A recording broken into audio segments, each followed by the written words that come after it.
Olá, amigos do canal! Estou aqui de volta mais uma vez para fazer uma análise pós-jogo da seleção brasileira, Brasil 1, Paraguai 0. Como vocês podem ter percebido, hoje estou aqui sem o Matheus, porque ele está agarrado no trabalho e a gente queria gravar esse vídeo rápido e postar ainda hoje, né, para não perder muito timing, senão o vídeo só poderia sair amanhã e ia passar muito tempo para esse tipo de análise. Mas eu conversei bastante com ele durante o jogo, hoje mais cedo também, para ver os pontos dele, para trazer aqui para o vídeo também. E eu acho que começar, inclusive, com uma coisa que ele me falou, que é como parece que a seleção brasileira tem treinador agora. É porque a gente jogou há poucos dias atrás contra o Equador, jogou mal, e os problemas foram corrigidos para esse jogo de hoje em pouco tempo.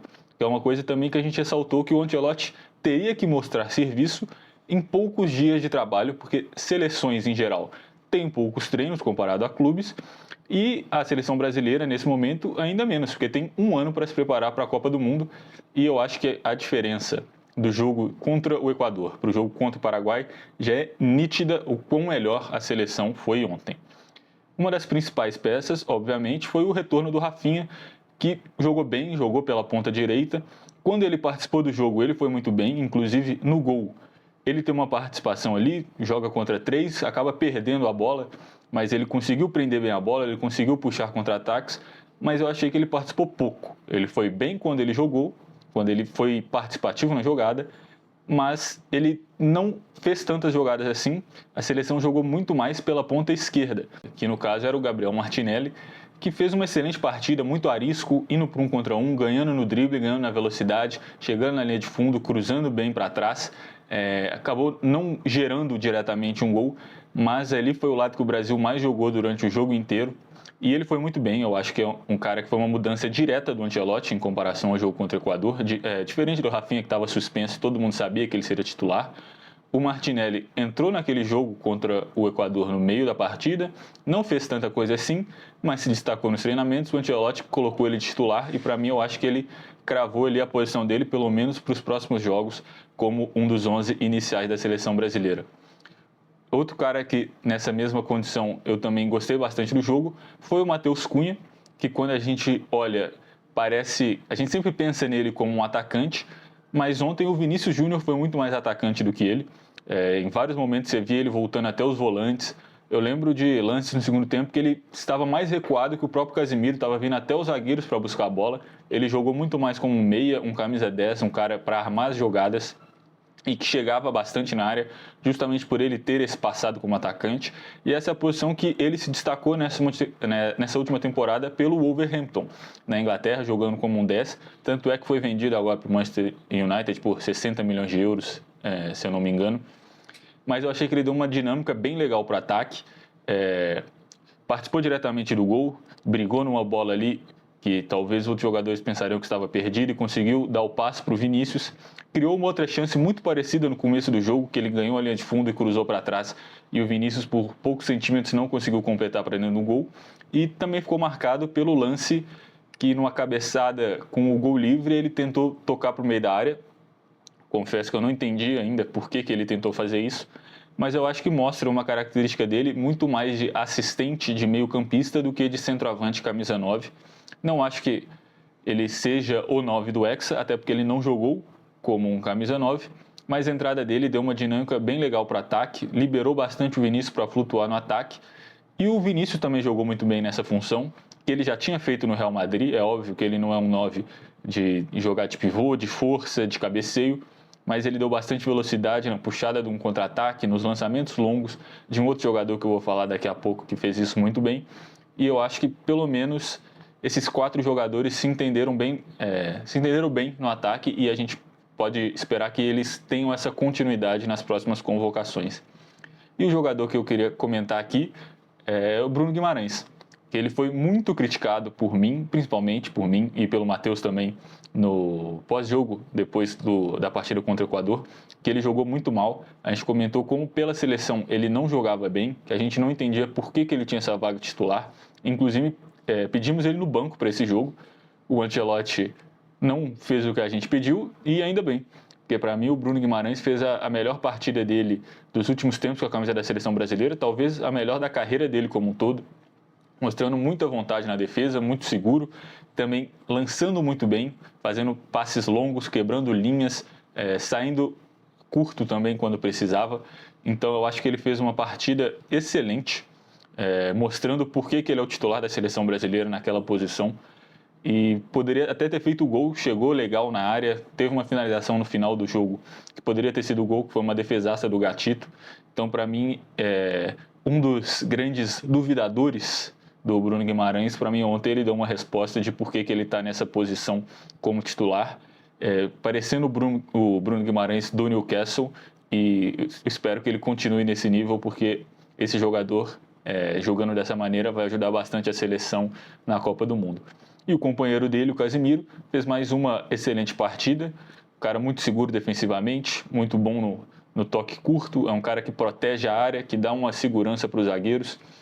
Não entendo ainda como que os outros treinadores descartaram ele da seleção. É um cara que é um líder, é um cara que já foi capitão.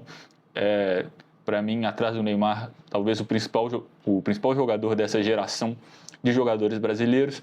Voltou para a seleção com o Ancelotti, fez 2 excelentes jogos. Esse contra o Paraguai melhor do que contra o Equador, porque eu acho que, além de ser muito bem defensivamente, ele também foi bem nessa transição da defesa para o ataque. Ele não errou tantos passes como ele tinha errado no jogo contra o Equador.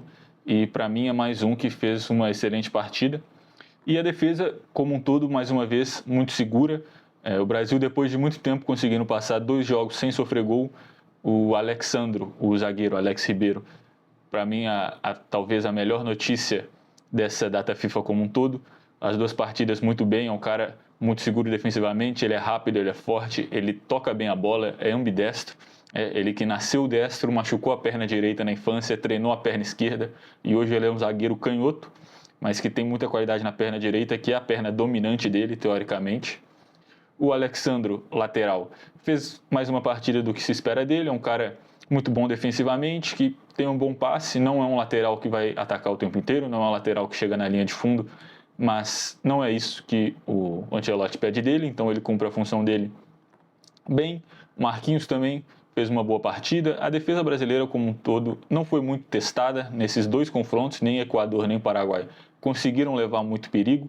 O Paraguai tentou às vezes até uma pressão aqui ou ali, com lançamentos na área, lateral, dando uma pressionada nessa última linha do Brasil, e o Brasil se saiu bem defensivamente. E o Wanderson fez uma boa partida depois de ter feito um jogo bem mais ou menos contra o Equador. Também conseguiu atacar mais, estava bem mais solto na lateral direita. Não sei se a mudança por lá, a chegada do Rafinha ali, ou então a seleção como um todo estão jogando melhor, ele teve mais confiança para subir, ou se foi pedido direto do Ancelotti para ele ser mais ofensivo nesse jogo, mas a questão é que ele passou bastante, ele contribuiu no ataque, fez um bom jogo e mostrou também que tem condição de ser um titular da seleção brasileira. Não é um lateral genial, mas cumpre bem a função e fez um bom jogo. O Alisson é difícil de falar, porque ele não foi exigido, não lembro de nenhuma grande defesa que ele tenha feito.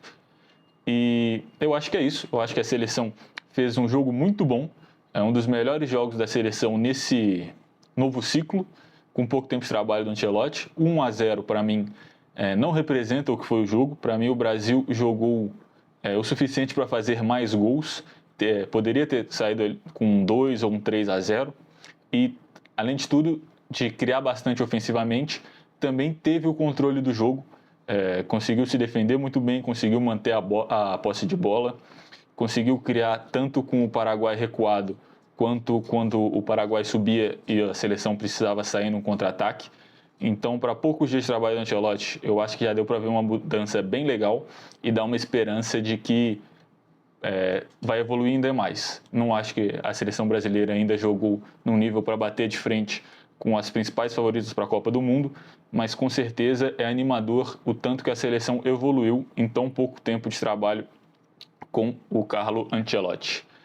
Além de tudo, conseguiu a classificação para a Copa do Mundo nesse jogo com essa vitória, então o que já era praticamente certeza se tornou uma garantia. O Brasil estará na próxima Copa.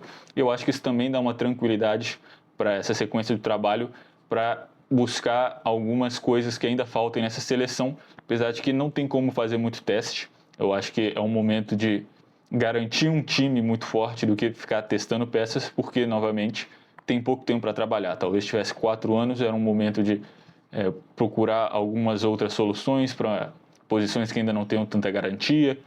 Igual eu comentei aqui, eu acho que o Vinícius e o Matheus Cunha tiveram uma dinâmica legal, mas o Matheus Cunha jogou muito mais como meia e o Vinícius Júnior não é um centroavante.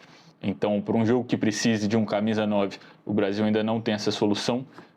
Pode ser o Endrick, né, que está machucado, talvez a grande esperança dessa posição para a geração. E eu acho que a tendência é que ele seja convocado quando ele estiver saudável, mas eu não vejo muito espaço para testes nesse momento. Então, vamos ver o que o Ancelotti espera, né, se ele vai tentar manter esse elenco que jogou bem e dar uma sequência, ou se ele vai tentar buscar novas peças nesses próximos jogos. Mas eu acho que, pelo menos entre os 23, o Endrick deve estar. Eu acho que, voltando ao que eu comentei com o Matheus, o destaque dele positivo foi o Bruno Guimarães e o destaque negativo, mais uma vez, foi o Richarlison. O Richarlison que entrou no final do jogo e, mais uma vez, entrou meio mal, não conseguiu conectar bem as jogadas. Parece que está fora de ritmo, assim, fora de sintonia. Passou bastante tempo dessa temporada lesionado e, realmente, nesses 2 jogos ele estava bem abaixo do que a gente viu ele jogando, por exemplo, numa Copa do Mundo. As outras mudanças deu para ver bem pouco, porque assim que o Brasil mudou, o Paraguai tentou jogar um pouco mais, o Brasil não teve tanto controle nesse final do segundo tempo e parece que deu uma descansada, não sei, abaixou um pouco a guarda talvez. Eu acho que talvez uma crítica que possa ser feita a esse jogo é que o Brasil não girou a faca quando teve oportunidade, né, como diria o Maestro Júnior. Então sofreu um pouquinho ali entre o minuto 30 e o 40 do segundo tempo, mas nada em que tenha assustado muito. Igual eu falei, o Alisson não fez nenhuma grande defesa no jogo. Eu gostei que ele colocou, por exemplo, o Beraldo no lugar do Alexandre em um momento e testou uma formação com 3 zagueiros, dando mais liberdade para o Wanderson no lado direito. Eu acho que isso é uma mudança tática que pode ser interessante, dependendo de contra quem o Brasil estiver jogando, da situação que tiver. Fora isso, o Gerson entrou no jogo, ele fez algumas outras substituições, mas que jogaram pouco tempo e que não tem como avaliar muito sobre o que aconteceu, porque já estava no finalzinho do jogo e não teve tempo e nem participação suficiente para eu vir aqui falar no vídeo individualmente o que eu achei da atuação. Mas eu acho que, no final, a data FIFA tem um resultado positivo.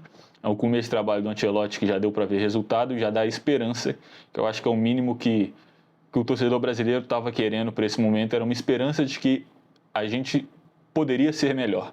Eu acho que não está no nível ainda de sonhar com o título de Copa do Mundo, mas existe o sonho de que até lá talvez a gente esteja no nível para estar sonhando com a Copa. É melhor você ter a dúvida do sim do que a certeza do não. E hoje eu acho que o brasileiro pode pelo menos dormir com a dúvida do talvez seja possível. E é isso. Obrigado a todo mundo que assistiu o vídeo até aqui. Deixe seu like se você gostou. Comenta aqui o que você achou desse jogo, suas expectativas para esse próximo ano até a Copa do Mundo. Se inscreve no canal para ajudar a gente a bater a meta de 300 inscritos. Indica esse vídeo também para um amigo, para uma pessoa que não tem assistido o jogo, ou uma pessoa que assistiu e quer ver uma outra opinião sobre a partida como um todo. E é isso. Um abraço.